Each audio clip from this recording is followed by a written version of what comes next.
handle the truth. Hi, and welcome to episode 2 of the Truth Podcast, sponsored by Gatorade Santiago and Liga Works, which can be seen on 7:30 The Game, ESPN CLT Pod Center, YouTube, and anywhere else where you get your podcasts. Episode 2 brings in one of the greatest dads in world history. His 3 sons are in the NBA, 2 being drafted in the top 3 of their respective drafts, the CEO of Big Baller Brand, former NFL player, the ultimate hype man, JB, and a guy who didn't even need that introduction, LaVar Ball. I'm Mikey Domagala, and alongside my co-host Jermaine Barnes, we're ready to bring you another great episode of the Truth Podcast. Before we begin, the views and opinions expressed on this podcast are those of myself, Jermaine's, and our guest. Of course, now, my NBA views always going to be better than Jermaine's, but that's a different story. Our words do not reflect the views and opinions of 7:30 The Game, ESPN, CLT Pod Center. That being said, JB, the Ball family is the talk of the NBA right now. Of course, there's Lonzo with the Pelicans. LaMelo just drafted 3rd overall to Charlotte. LiAngelo signs with the Pistons. JB, how do you feel about all 3 Ball bros in the NBA? I feel like a genie. I called this. Me and you were on live just a month ago, and I called this. Like, my dream become true when all of them become free agents. Not all of them, but the other 2, and Jordan picks them up. I think it's excellent what's going on with this family. I think it's excellent what's going on with LaVar. I don't know if Jello's going to stick, but him getting the opportunity, 100% his father. Man, shout out for this guy. And JB, to continue, before we bring in the man himself, what do you think of LaVar as a dad and everything that he spoke into existence about his sons? Because he caught a lot of crap, so to speak, about that over the years. Well, in America, man, we live to build people up and tear them down, unfortunately. And they took advantage of tearing him down because he was hot for a little while, and, he kind of put his foot in his mouth when it came to the first. But I've always respected him as a father, because it was his kids first. They always said he was crazy, but how is he crazy for supporting his own? I mean, there is no way you can have 3 successful young men unless you have that strong head of the household. So I commend him and I commend his wife for what they've done, what they accomplished, and they got 3 successful, great young men. Even the transition of the youngest, you can see the maturity. That has everything to do with fatherhood, and that's coming from a father.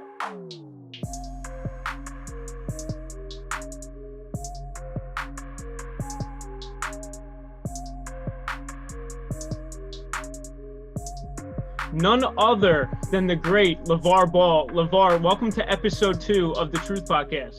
Hey, thanks for having me, fellas. Thanks for having me. No problem. Welcome to the show. To start it off, LaVar, we're lucky to have you right now at this moment. Last month, LaMelo was drafted number 3 overall to the Hornets. Last week, LiAngelo signed with the Pistons, making that all 3 of your sons now NBA players, which was something you predicted 20 years ago. Tell us about that. Tell us about that prediction and how happy you are for LaMelo and LiAngelo joining Lonzo. Hey, here's the thing. On the outside, everybody like to look at this differently. Like, oh, LaVar gotta be so happy. Oh my God. Nah, I've been happy since they was born. I already knew what was going down. They was all going to the league.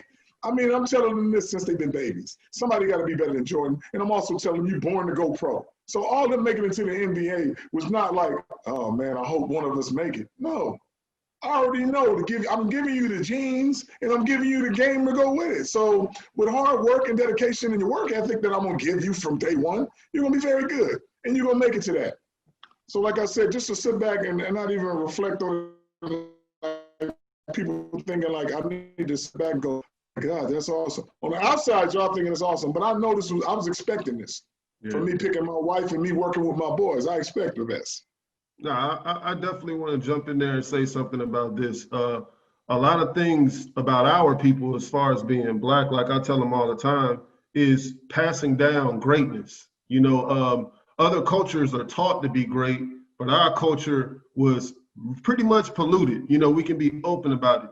So when I try to instill in my kids, I say the exact same thing that you've been doing. I'm like, you put that stuff in your children from the beginning, that they're great, that they're special, and they're going to do what you said from the beginning. Everything is taught behavior, even hate, even racism, whatever it is taught from the very beginning. So like me and Mikey always said weeks before, like I always commended you on how you always spoke life into your kids.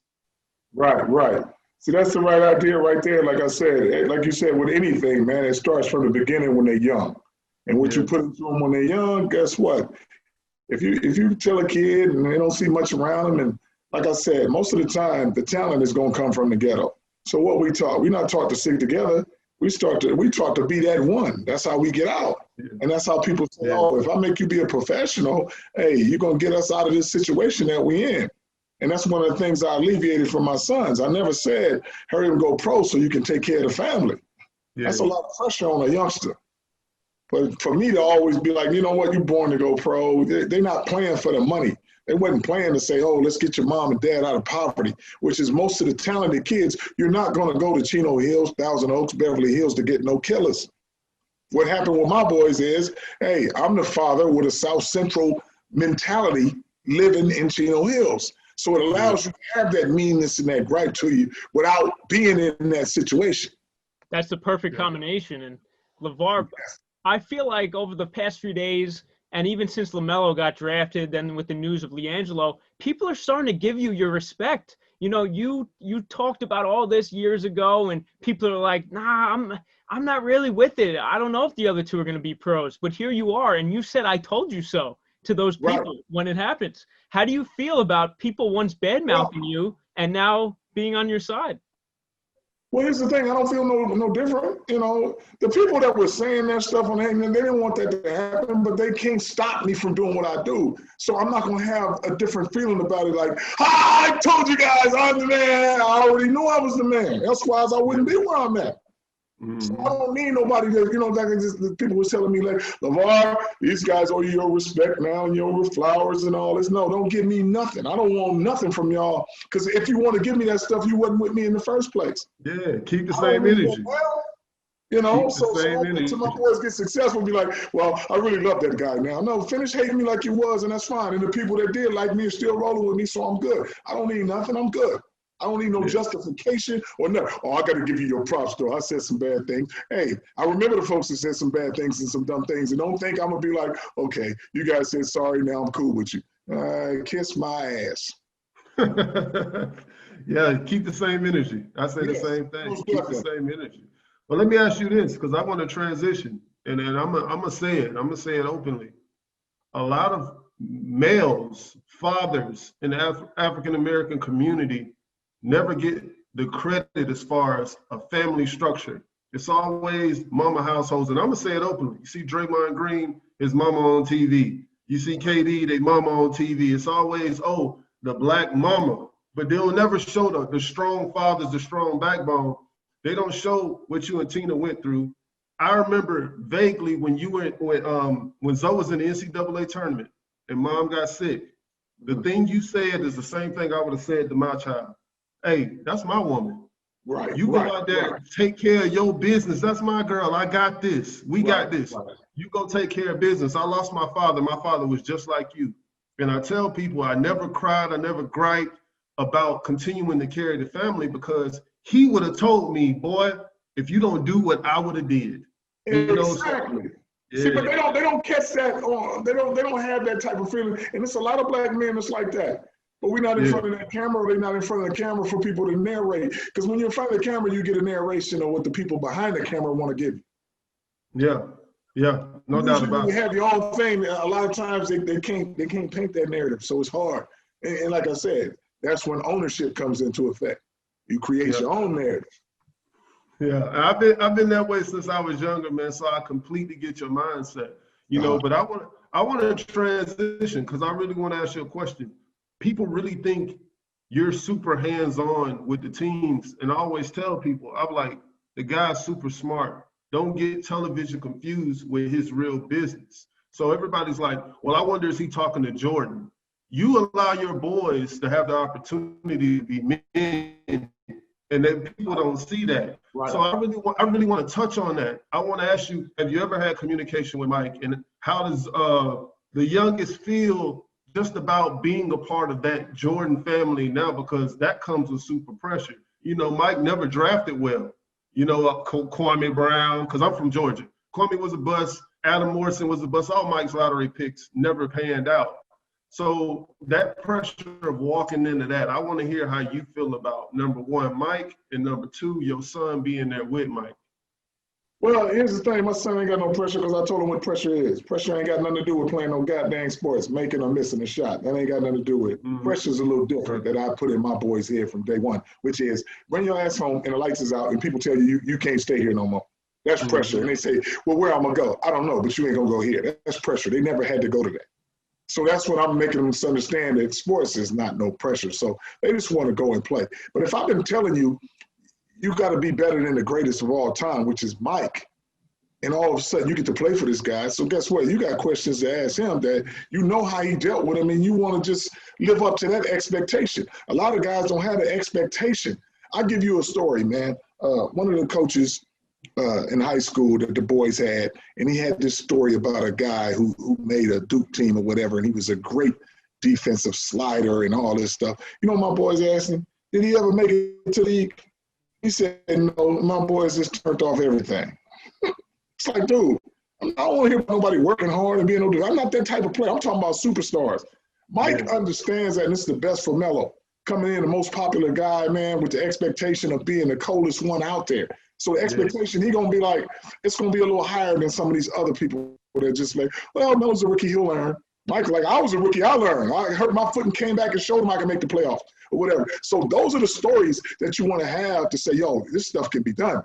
Mike ain't going to be like, oh, Melo, you're learning, it's okay. Mike going to be like, man, get your ass out there and tell there and do what you do. That's what I got you for. You know, so I'm not going on how he drafted and who he felt, who he believed in, man. Welcome to the ball era. I tell you what, greatness recognizes greatness. And him having MJ in his ear, giving him that support and everything, is just going to make his future so much better, of course. It's definitely going to make it better. Oh, yeah. LaVar, can you predict LaMelo's stats for his first season? And also, will he be the Rookie of the Year? He'll be a Rookie of the Year. Like I said, the only way he's not going to be Rookie of the Year, it's only one other person I know can beat him for sure. If Detroit let Jello play, he's going to average 27 points. They let him play. I ain't talking about no 2 minutes here, 5 minutes here, end of the game, 3 minutes here. I'm talking about letting him play. Where he put that ball up, he missed the first 3, he might make the next 7. So I'm telling you, he's always been a scorer. He got a big body, he durable. He got both legs working. He was killing folks on one leg. So that's why I'm like, okay, let that sucker play. And I'll tell you what, he's not going to let his little brother beat him for Rookie of the Year. But you got to let Jello play. Now, he can't get Rookie of the Year if he get 2 minutes and Melo over here running the team. But I'm not going to have no stats on Melo. I never had stats on Melo on the fact that I told him, them stats don't mean a goddamn thing. You got to win. So he got to show Mike, I'm a goddamn winner. So the best thing we got going on is like, dude, y'all ain't made the playoffs. Melo's goal is to make them goddamn playoffs. Forget about them stats. Don't average 50 and you losing every game. I'll give you a scenario. I got my boys in the JBA, my league. Okay, Melo did good the first 2 games, and then he lost 2 in a row. But the ones he lost, 40 points, 10 assists, you know, big-time stats, but you lose 2 in a row. So guess what I do? Go get Jello. I bring Jello to the league. He averaged 50. He put them points on the board. He scored, and now we win and ain't lost another game. That's what I'm talking about. Who cares if you're scoring all these points and got all these stats and you losing? It sucks. I'd rather do like this. Oh, have 10 points, 6 boards, rebound, and just worry about winning. That's what my boys want to do. At the end of the day, when they do their job, the stats are going to be there. Who cares? I do want to transition, but I want to stay there for a second because me and Mikey have this conversation all the time. For 3 years, I was the crazy one because Jello was my favorite. I said Jello's more like LaVar as far as the build, the strength, and the power, and the dog. I said, I played pro 12 years, so I'm like, I know a scorer and a ball player. The other ones are flashy. They got skill set and all that. I said, the middle one is a bucket go-getter. I know a pro. I said, every time he go overseas or whatever, he's the one getting buckets. Let me tell you, because you're smart on that. And I'm going to tell you, you're very smart. Every time they played in high school together, everybody was like, oh, Melo, keep your eyes on Melo and keep your eyes on Zoe. Yeah. If you take Jello out of the equation, there's no more inside presence. There's no more 3 points. And there's no more scoring like that. There's no more, you can't get all these assists. Take him out that equation. Jello can play with either one of the boys. Now, Melo and Zoe would probably butt heads for a minute. Yeah. They two alpha. But Jello is the only one who can say, you put me on either one of y'all team, we going to win. But I make both of y'all, that's my strong son in the middle that holds both of them together. Yeah, so that's just how it is, man. But you see, without Jello, yeah, they're not gonna be the players they are. Well, let me ask you this, because I hate speaking on young people when we talking hoop. Mm-hmm. I was the only guy happy that your son didn't go number one. I was happy Edwards went number one. Hey, because you it was weren't like the only one happy. Shoot, man, everybody on my side of the family was happy. So, man, the hell with number one. There's a lot of number ones who were some suckers, and a lot of number 10s and 13 that was great. So that number don't mean nothing. I did not want to go to Minnesota. No. First of all, he didn't want to live in that cold like that. Second of all, I know Golden State was not going to let Melo be. They don't want him like that. I got Steph. Yeah. I got Draymond. I got my team already. So now when he shoot that long shot, oh, we don't do that over here. You got to learn from these guys right here. Wait a minute. Why my son got to learn if he already know all this stuff? I was happy. So I definitely didn't want him. He went right where he's supposed to be, man. Where did Mike go? Right, yeah. I told him. Matter just for the people on the outside to have a hell of a story. He went number one. You know what the folks told me the other day? I told you he wasn't going number one, LaVar. I said, you a fool. He did go number one to the greatest. The greatest. That was the first pick for Charlotte. So that's my number one. What number one was you talking about? I told Mikey all the time, the whole time, I said I want him to go to Mike because Mike is the only guy in the NBA that can bring LaVar's plan together to have all three out the free agency. Yep. It's gonna happen. Ask Mikey. I predicted this. All three are gonna be in Charlotte. For weeks, he's been saying this. All three of them go to Charlotte. I guarantee you, Mike will be the first black owner to be a champion. Guaranteed. He's gonna have the most sales. He's gonna have the most views. Yes. He's gonna have the most. Here's the thing. They have talent. Them dudes can switch at the 1, 2, 3, and their mindset is you don't have one guy trying to make everybody win. You got three strong mindsets. Them other two is rebounders and block shot guys and run. They gonna run loose. I'm telling you. And their chemistry is just too good together. Yeah, I like Edwards' physical prowess, but I don't think he's a ball player. You ain't gonna come into the draft telling me you like football and you like this and you want to rap.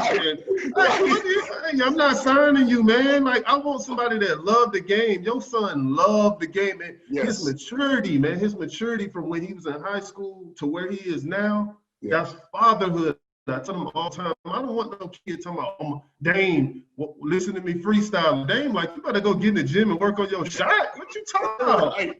Right. Freestyling, man, I can't. Listen, man, don't get me started. Go ahead, Mikey, don't get me started. Jay, I like your style, man. You keep it real, dog, but you understand it, dog. And it's very, nice to hear somebody talk like that really understands it, man. Remember, LaVar, this is called The Truth for a reason. I see that now. Oh, yeah, all day long. We got no narratives, no narratives. We don't follow anything. So this is why we're just talking the truth. I like that. Now, we got Lonzo and Zion and the Pelicans on Christmas Day. Do you feel like LaMelo, Gordon Hayward, and MJ behind them, do you think they should have got a Christmas Day game with all that hype? Oh, they definitely should have got a Christmas game, but that stuff is scheduled way ahead of time. And it was too fast to be like, you know what, let's just throw them in there. They didn't know they was going to get Melo like that. Else, you definitely would have had both boys. And I tell you what, Jello makes the team. You had Detroit on there. He an underdog. People love to root for the underdog. And he's like, oh, Jello did a different route. Of course, he would have been a lot of – here's the thing. Detroit get Jello, they getting a lottery pick for free, for damn near nothing. Who bring people, put them in the seats, and that boy got talent. He did something different that altered his thing, so it can't be the same way. It can't be the same way if you do something different on that route, which he did. Like I said, he did something. He took some glasses or whatever, man. But here's the thing. He did something bad on his part, but it was good for the family, for the big baller brand to step back and then spring forward. Because now I don't go overseas. I don't make these contacts. I don't bring out the JBA. I don't do all the stuff that I'm doing now. All that happened because of Jello. So it was bad for him, but good for us. So that's what I'm saying is it's a perfect thing for him. And everybody's like, well, he's not a first. Shoot, he led every team he played on, he led in scoring. So don't act like he can't play. You spoke on the situation that happened in China, LaVar, and again, I want to say it again. I always read things because I have a strong father. They talking about Trump did this. They talking about this. He in trouble with that. And I saw your face. It's like, I handle my boy one-on-one, but what I'm not going to do is throw him to the sharks on TV for y'all. I got him. Right. I got him. As soon as we get back here, I handle that, and I commend that. But here's the thing where people want me to, what do you want me to do if everybody is down on him? See, he did, that was the first mistake he made. Okay, act like nobody don't make no mistakes. That's the only thing he did bad. But here's the thing. I'm not going to be like, damn, Joe, you know how I raised you. You did this. I'm not going to do that. That's enough of that. Okay, I hope the next person learns from that you can go from the hero to the zero real quick with one false move. My boy gonna be all right. That was his first thing. Ain't nobody gonna nail him to the cross on that little thing right there.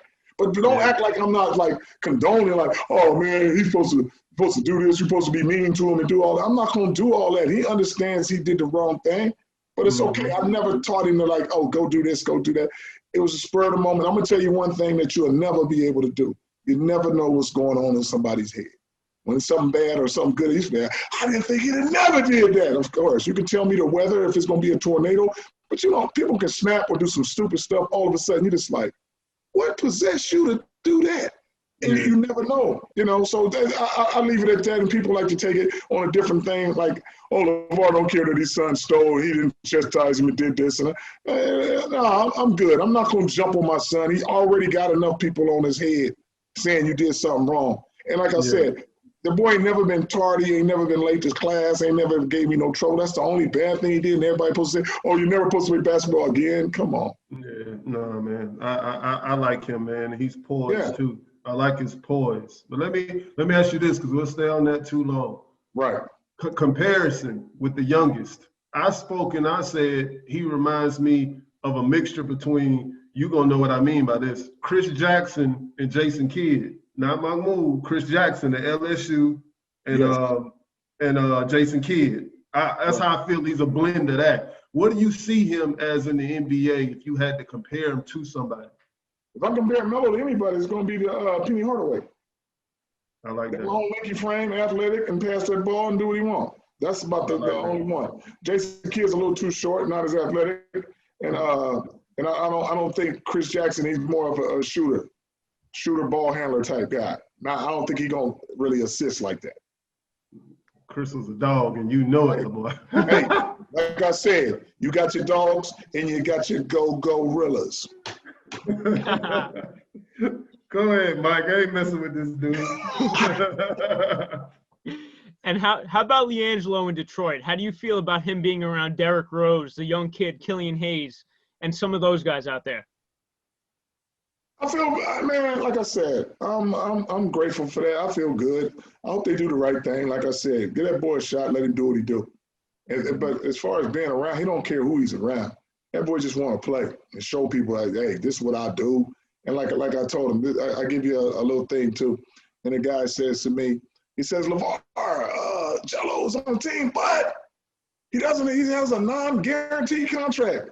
I said, no, he has a guaranteed contract. And they said, what do you mean he's guaranteed? I said, he's guaranteed to get on that court. That's all we want. I ain't worried about the money. He guaranteed to get his ass on that court, and that's what he got to do. In practice, you got to start at the bottom and start tapping and tearing these dudes up and do what you do. But somebody on that staff got to believe in him, and it's already a start on the fact that, everybody likes to say, oh, he hasn't played in 2 years, he hasn't did it. I ain't got to play dominoes in 15 years, and I'll still wear your ass out. If I know how to do something, I know how to do it. It ain't about no breaks. They was like, oh, the COVID really hurt Jello. No, actually, the COVID did good. Gave him to get his ankle 100%. So now he's ready to go. So you got to look at the bad things, but you also got to look at the good in it. And it gave him a chance to, work on his stuff. He know how to play the game. It's not that hard. Come on, Mikey. Mike, give me something, baby. And also, LaVar, ESPN just ranked Lonzo 54th best player in the NBA over guys like Levine, Tyler Hero, D'Angelo Russell, Wall, and DeRozan. What are your thoughts on that list? My thoughts is it was kind of low. I thought it should have been in the top 5. Shoot, I don't know what you're talking about, all the way down to 50-something. I ain't doing nothing. But hey, like I said, the rankings is good for the people on the outside, man. Y'all asking me ranked number 2 and can't win a game. Or you can be ranked number 50th and being a key piece in that team. The rankings is just for the people on the outside so they can have some comment. Do people really care about if you rank number 50 and you number 30? That's why they never have a race. And say, you know what, for the 37th place, man, come on, we go top 3, leave it at that. Yeah, no doubt about it. Let me ask you this, because I'll be the one to step up and say it, because everybody always rides the emotional roller coaster.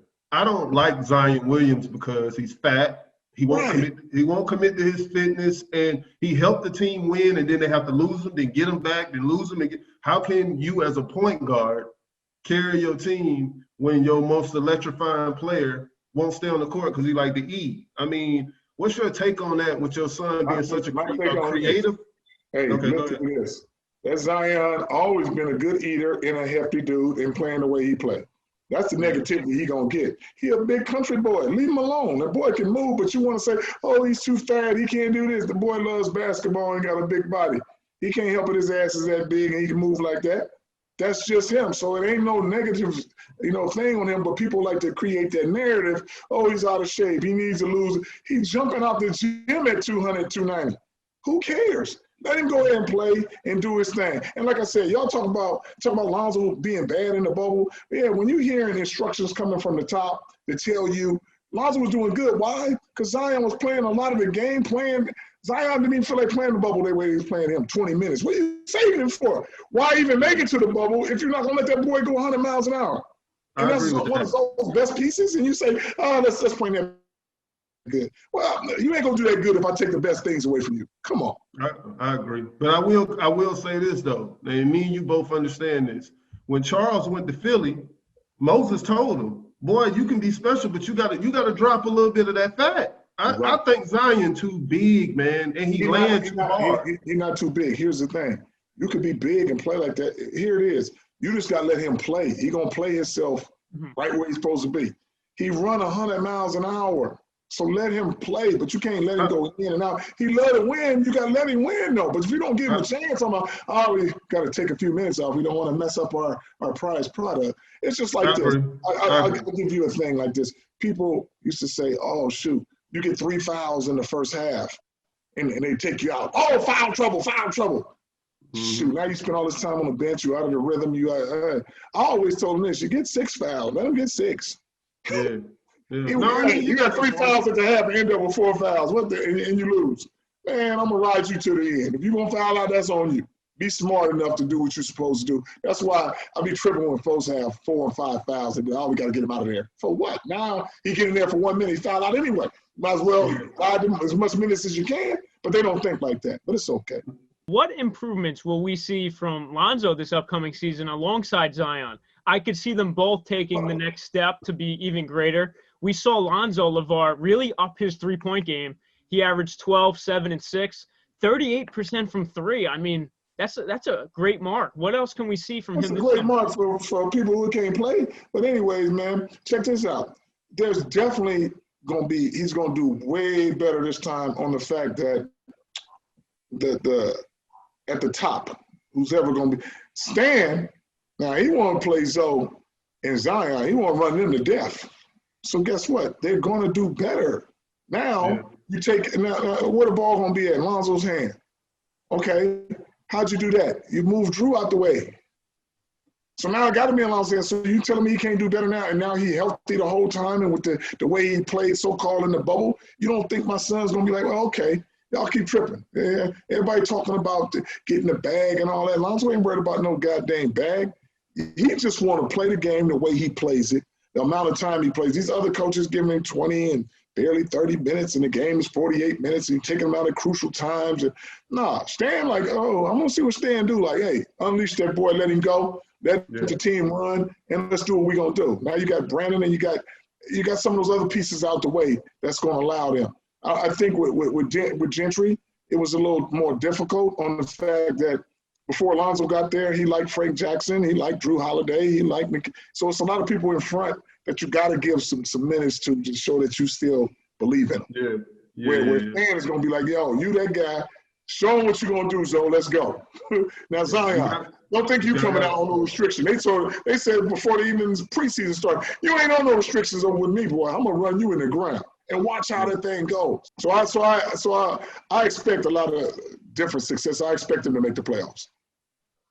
All right, LaVar. So everybody, before we even got the show, always say I'm the LeBron hater. But I live in the real world, and we grew up in every generation, and we saw the real, and I see the now. And, I respect LeBron for what he does, but I also see all the flaws. I never wanted Zoe to go to LA. I felt like somebody as gifted and creative as he is with the ball, LeBron wants the ball every single second, and he wants to dictate everything that happens. I feel like he kind of had a ceiling on Zoe, and I respect one thing I heard you say a soundbite. I told my son, never take a back seat to nobody. And I felt like that was a direct shot, like, yo, I don't care who you think you are. My boy can do the same thing you can do. Just let him play. But I felt like it was a ceiling. So I never wanted him to go to LA. I want you to touch on that. If you don't want to, that's fine. But that's how I felt about it. No, I'll touch on that, man, and keep it even more positive for you, man. Lonzo, that's his favorite player was LeBron. So he was never going to have really no ceiling on him. There's only one way you can put a ceiling on him.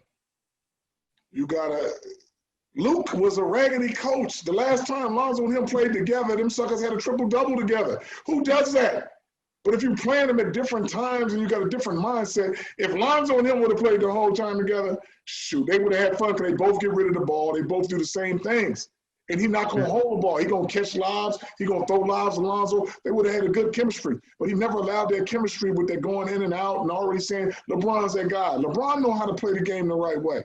Lonzo know how to play the right way. That's your favorite player. Ain't going to be no animosity and be like, oh, I'm just going to sit right here. Nah. But when Luke is doing the coaching, look, how you get rid of the coach? Bring in, who is, what's that boy name? Fogel. Yeah.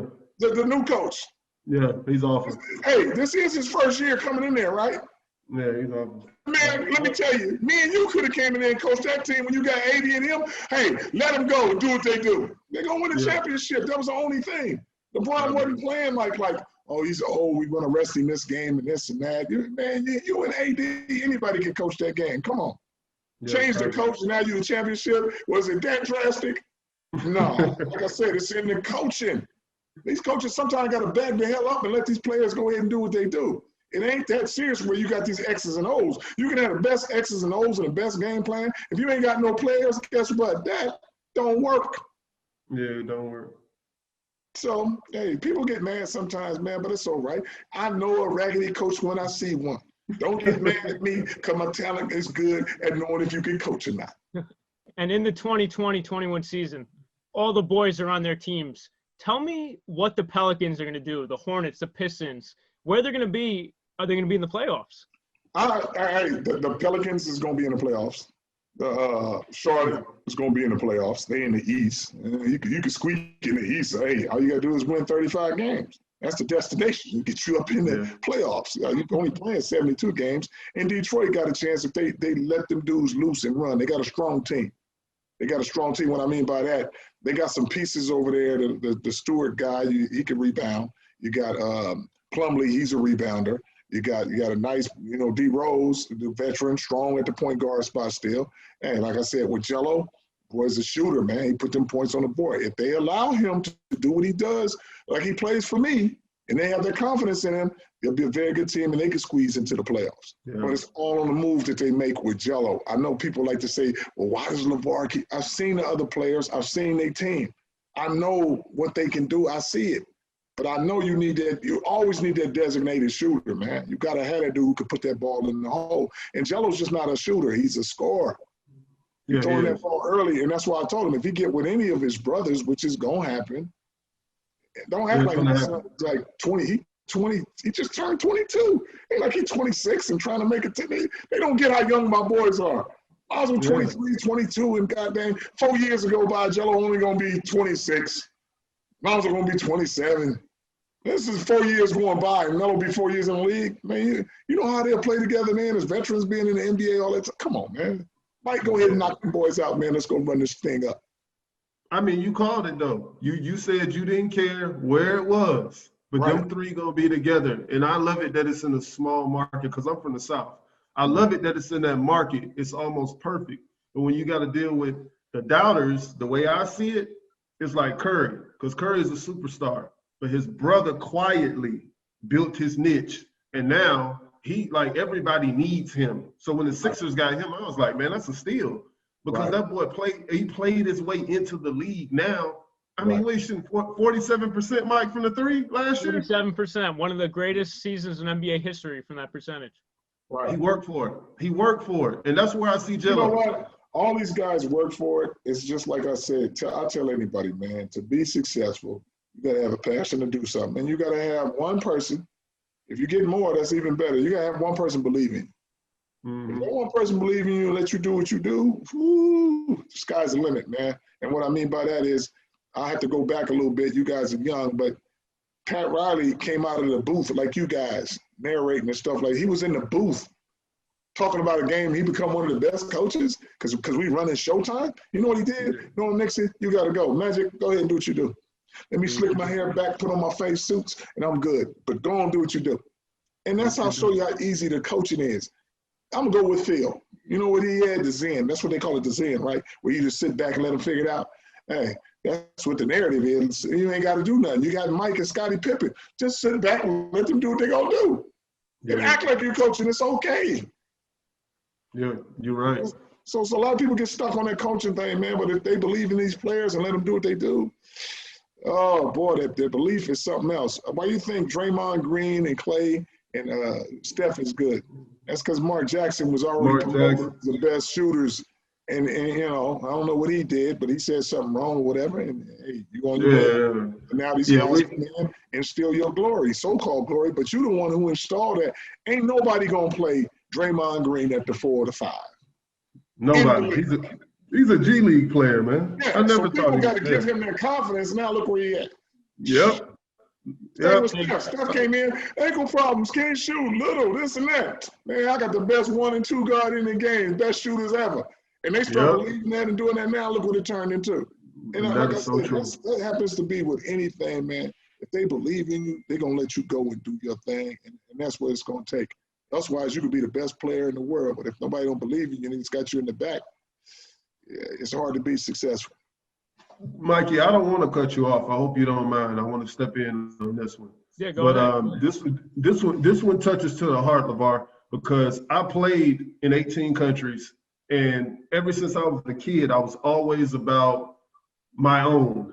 Right. My own. I want my own. I had a father that created businesses from scratch. He was a mechanic and a race car driver. And one day he fixed 6 cars and said, I'm going to start a cab company. You know how people we're making up stuff. So I always had that in my blood. So, you know, I used to always just wear my stuff, or I sign my own shoes, or I want my own shirt. I don't want to wear your stuff. So when I watched you build the Triple Bs and name it after your kids and market it and brand it and then make it a global thing, I want to know, like, did you already see that part outside of the hoop? And now I want to also know where you want to go with it in the future, because I'm a cartoon character. I'm wearing me. I ain't putting on nobody else stuff. We wearing me, you know, so I'm that kind of guy. So I want to know your take on this situation. Well, my thing has been this, man, as much as, you know, sports is going around and, you know, watching all the superstars, I was like, man, I was thinking this even when I was young. I said, yo, all these folks, man, we doing all this running and jumping and endorsing, and we don't own nothing.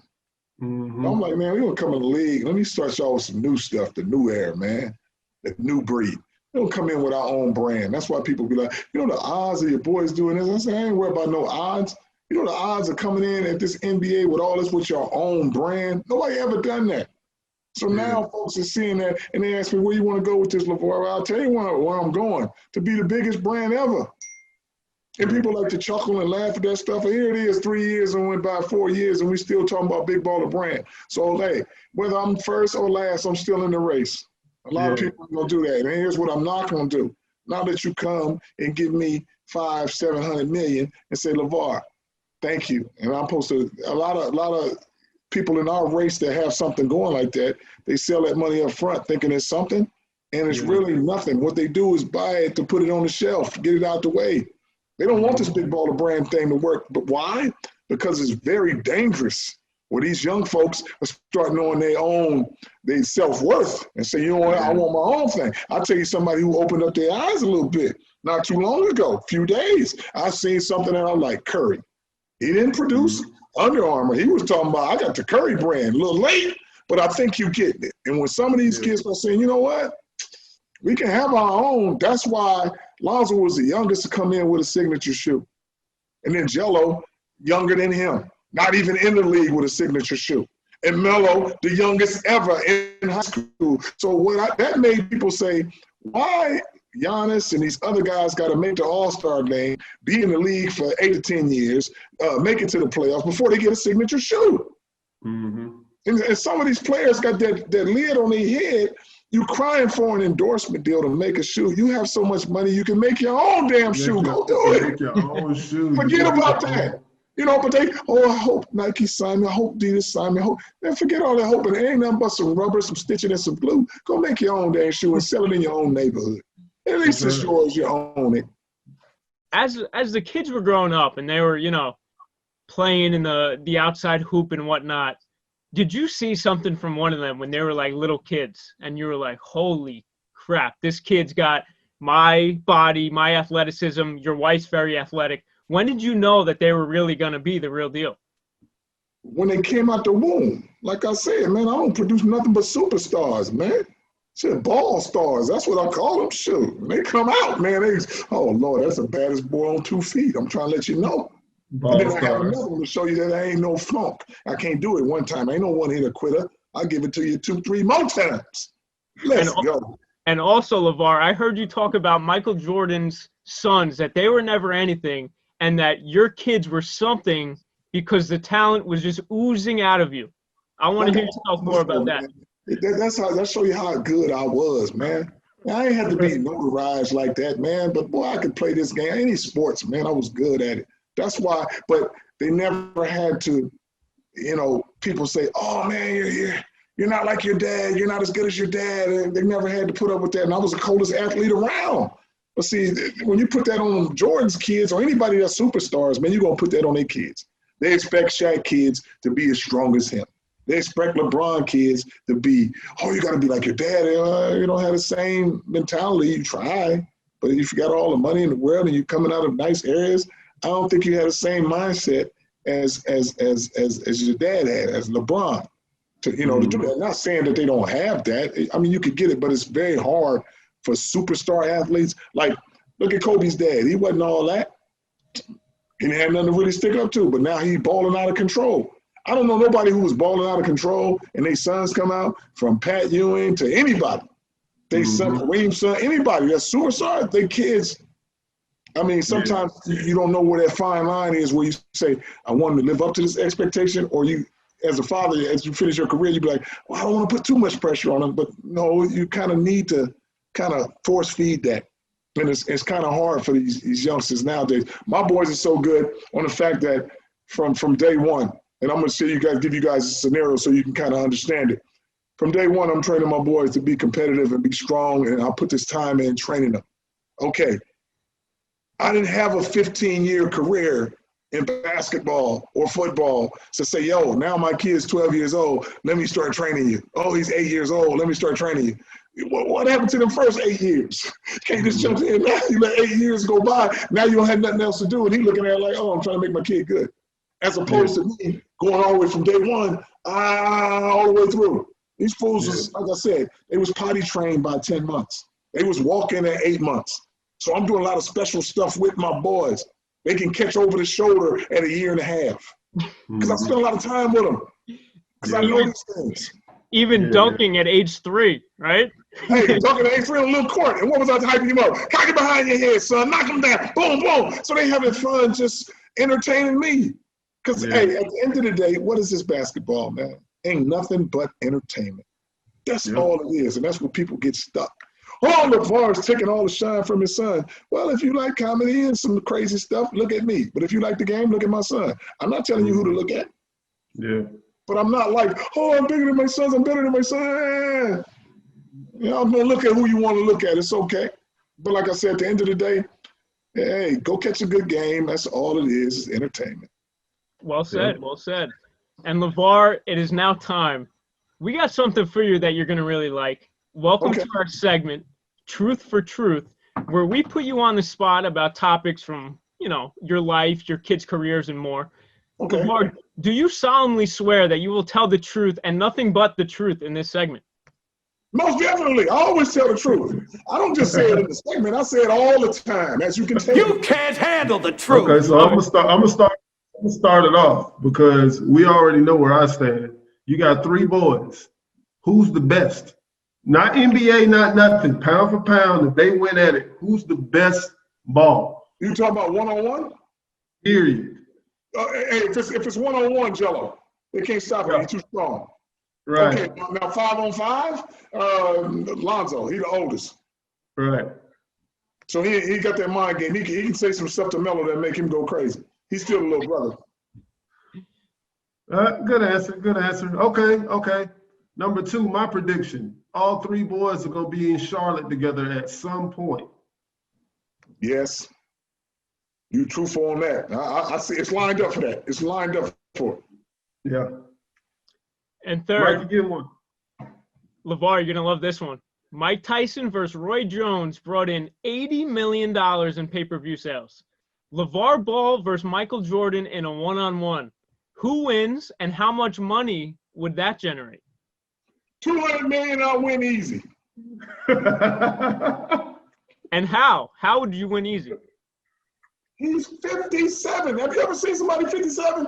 Go push him just a little bit. And then come see big, heavy-duty big ball. I'm still 280. Mike ain't 280. I guarantee you probably got a little belly on him. And like I said, when you smoke cigars, I think I got enough wind to tear you up if I keep drinking milk and I don't smoke. It just is what it is. I got one for you, though. Now, we just watched the boxing match because I love Mike and I love Roy. Both of those great boxers. But we had the undercard. Well, Mighty Mouse got knocked out. Now, we saw that. Now, I told everybody I want to see LaVar and Shannon. I think that was LaVar and Shannon. Shay. Oh, you know Club Shay. I feel like LaVar versus Shay would sell more than Floyd versus the other kid. I feel like that would be the #1 draw. Shay versus LaVar in a celebrity match, 8 rounds. It would sell more than any matchup you can put together in the world. Can we set that up? You think Club Shay will come in there and give us that? Can you set that up? Hell no. Hey, I only fight for extreme measures. I'm not stupid enough. I make enough money. I see people do that for the money. They say, man, I got to make some money. I can go in there and fight for a little bit. Hey, I'll tell you what. If I'm in a string situation and me and Shay, I will tear his ass up. But to go in there with some gloves just for some money, some people say he got a lucky punch in or something, I'm too old for that, man. Yeah. Don't get it twisted. Don't think I can't put these on somebody now. I still know how to put them up now. Only extreme measures. But like I told you before, I try to stay away from fighting, man, because I ain't trying to hurt nobody. I'm trying to kill them. If I'm going to fight you, I'm trying to kill you. Trust and believe that. Ladies and gentlemen, you heard it. LaVar Ball is a lover and not a fighter. And I love to fight when it's real. Only if I extreme measures, like I said. Other stuff that's kind of stupid if I don't know. But you try to hurt one of my boys or my woman or family, hey, be ready to die because I've been here long enough. Fair enough. And how about that Nate Robinson fight, LaVar? What are your initial thoughts? My initial thoughts is somebody should have got behind him and said, Nate, don't do that. Because whatever they paid you, it wasn't enough because it tarnished what you can do now. You was known as a underdog that won dunk contest, athletic. I mean, you did house guests with me. You was good. You can't get house guests no more, man. Because the first thing, people know you for getting knocked out by a YouTuber now. That's not how you want to do it. I mean, you should have thought about that. Say it's more hurt if I lose. Nobody said, well, what happened if you lose? What happened if you win? If the odds are better for you to win, or you're down on your luck and you need some money, go ahead and do that. Win or lose, you say you got paid. I'm out of the situation I was in. But you got to understand what goes with that if you lose. Now, look, you got kids too that's young and still in school. I don't know if you can roll through stuff like you used to. All on this right here, man. I mean, nobody got in his ear. Now, he came to me, I would talk to him differently. I was like, man, you can endorse all kind of stuff now. And he got his little clothing line. I'm trying to say, I want to say hold that. Hold that. Yep. Okay. How do you promote that now? Yep. You know what I'm saying? You want to think about how you promote that? I ain't wearing that. You got knocked out in that, dog. No, I'm not wearing that. You can't promote no more because you wasn't thinking. It was the wrong move. I don't think he'll survive off of this, but it was a wrong move, and I don't think nobody got in his head and said the right things to him. Because you're a boxer, man. Boxing and fighting is two different things, man. Two different things. With your head, and you look like an athlete, like a killer. I've seen a lot of folks get knocked out. You know, but put your hands up, bag up. Boxing is art, man. You can't just go in there and say, "Well, I look hard. I'm in great condition." Hey, 23. The other dude was 23. He wild as hell. 36. Understand your age. 23, you try to do anything. You're like, I'll fight the monster, man. But and he was a bigger body. It wasn't like he was a little. Wasn't like he was like Mike. Y'all been different. Mike a little thin. Look at that. See, Mike. let him see it, Mike. I'm a boxer, LaVar. I'm a boxer. Don't worry. Don't worry. All right, so look. Let's get one more question in because I want LaVar to tell the story at the end. All right, so look.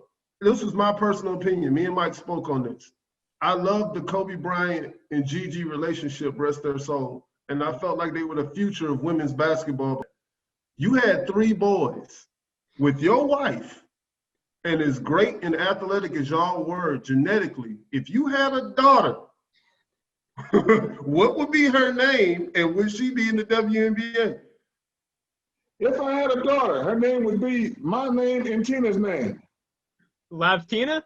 You got it, goddammit. Latina. Yes, indeed. Tina Ball. It's part of being in the WNBA. I don't know about that. She might, she would be a very good athlete. I don't know what role she would go on that, but she'd be a very good athlete. Yeah, no, I respect that. Hey, man, I really appreciate you, man. I really appreciate you, man. And thank you guys, man. I spoke to your guy Carlos, man. He's a good dude. We're friends with my people because I live in Europe now. Okay. And, I live over here, and we were talking about doing some events and also supporting what you do because my company. Definitely, man. Coming on that side, like I said, man, we're not local, we global. Yeah, that's what I've always said. My company 10 years strong. I've been doing it globally, man. So that's what I'm I know what you're doing, man, and I respect you, and we're gonna make it happen. I just appreciate you being here, and I know Mikey is the biggest. This was lovely, man. Mikey love you, man. Mikey love you. I'm a big fan, LaVar. Very big fan of you, all the kids and everything. Because I'm just about their age, so I'm growing up in their era. Man. Thank you guys very much.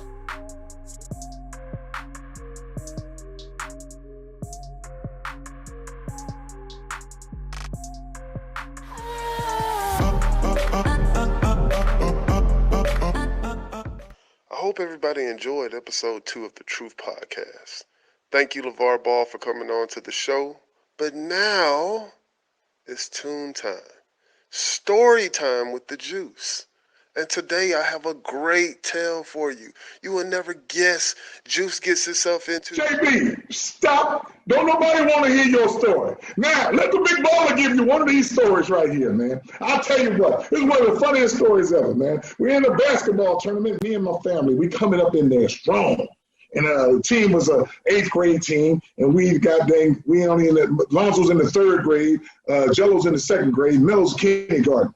And we come in there with our jerseys, and the jerseys say big ballers. And all the fans is in the stand saying, who the big ballers? And they laughing at my boys. How the hell they gonna be big ballers and they got these little baby kids out there? So a guy looks at me, I tell you what, at halftime, trust and believe, they'll be the same size as my boys. The boys like, what the hell are you talking about? Halftime, we got their ass 40 to 20 something because we running that hell out of them. They big, but they ain't in shape. But They all leaning and holding their shorts and leaning over their tie, looking at their mama and daddy. Hey, I looked at that guy and said, look at the size of them. My boys standing up straight with their hands on their hips, not tired or nothing, because we used to running them hills. Told their ass up. At the end of the game, hey, guess what? We put up 70-something points. All they can do was get to 40. And when we came out of there, guess what? They knew what our name was. They were saying it sarcastically before. The Big Ballers. Look how little we are. When we finished whooping their ass, they wanted to know names and they wanted to know everything. And I said, guess what? The last name is Ball, and you figure how big we are. Holla at your boy. All of the views and opinions expressed here on the Truth Podcast are those of myself, Jermaine's, and our guest. Stay tuned for more episodes coming soon, and check us out here on YouTube, Apple Music, Spotify, and on ESPNCLT.com. Follow us also on social media, The Truth Podcast on Facebook and at Truth Podcast ESPN on Instagram. To follow myself and Jermaine, just look right up above our faces. All right, thanks for watching another great episode of The Truth Podcast.